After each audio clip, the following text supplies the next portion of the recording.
Hi guys! May isi-share nga pala ako sa inyong project na very near lang sa Nuvali area. Kaya kung isa ka sa naghahanap ng property na malapit sa lahat at may magandang community, ito na ang magandang regalo para sa inyong loved ones. Kaya tara guys, samahan niyo ako para sa ating house tour here in Palma Real Residential Estates, Biñan. Ano-ano nga ba ang mga advantages kapag bumili ka ng property dito sa Palma Real Residential Estates? Number 1. Ideal location. Alam naman natin guys na ang pinaka-important sa pagkuha ng property is location, location, location. Sabi nga, madali na lang magpaganda ng bahay at kung kukuha ka nga ng malaki at magandang bahay, pero ang location is binabaha, nasa fault line, nasa super crowded na area, kahit gaano pa kaganda yung bahay mo, hindi mo siya kaganon maa-appreciate. Pero kung maganda ang location, kahit simpleng bahay, gumaganda at mas mapapaganda mo pa. Very ideal location nga naman talaga tong si Palma Real.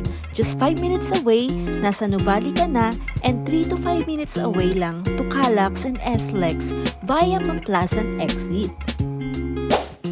At bukod pa dun guys, meron tayong complete amenities like swimming pools, parks and playgrounds, basketball court, clubhouse facilities, space for recreation, fitness, and social gatherings. So ayan guys, papasok na tayo sa main entrance ng subdivision. And another advantage of Palma Real, it is a well-planned gated community providing a safe and secure environment for residents. As you can see guys, ang mga roads natin dito is very spacious, napakaganda ng landscaping at meron tayong spacious open areas. So ayan, makikita nyo guys kung gaano karaming puno dito sa Palma Real. Presko ang hangin, hindi crowded at parang probinsya feels.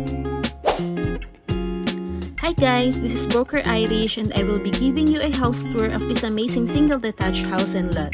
This is single detached Ashley model with 120 square meter lot area and 80 square meter floor area. Complete turnover na siya and lahat na makikita nyo dito guys is included na sa turnover. So in short, lalagyan na lang siya ng gamit and lilipatan mo na lang. Dito guys sa labas, pwede pa kayo maglagay ng mini garden and pwede din siya up to 2 vehicle carport. So tara, pasukin na natin ang loob. So guys, ganito naman ka-spacious yung ating living area. And eto naman ang ating dining and kitchen area which is included na sa turnover yung ating built-in cabinets. And sa labas, may space tayo for laundry and future expansion so pwede nyo siyang gawing dirty kitchen or lagyan ng extra room. And sa CR naman guys, kompleto na tayo with shower, ayan, may toilet bowl, and meron na din sink, and meron na rin tiles ang ating CR. So tara sa second floor. So dito guys, kung mapapansin nyo, yung stairs natin is may handrails. Meron din tayong toilet and bath sa taas para hindi ka na bumaba para mag-CR. And ito naman ang ating master bedroom. Spacious, maganda ang ventilation, dalawa ang kanyang window. And tingnan nyo guys, meron din siyang balcony which is pwede nyo din siyang i-expand later on. So tara, puntahan naman natin ang kanilang bedroom 2. Ito naman guys, ang kanilang bedroom 2 which is well ventilated din. Napakaganda kung may mga kids kayo, hindi siya kalayuan sa master bedroom, kaya madali nyo silang machi-check.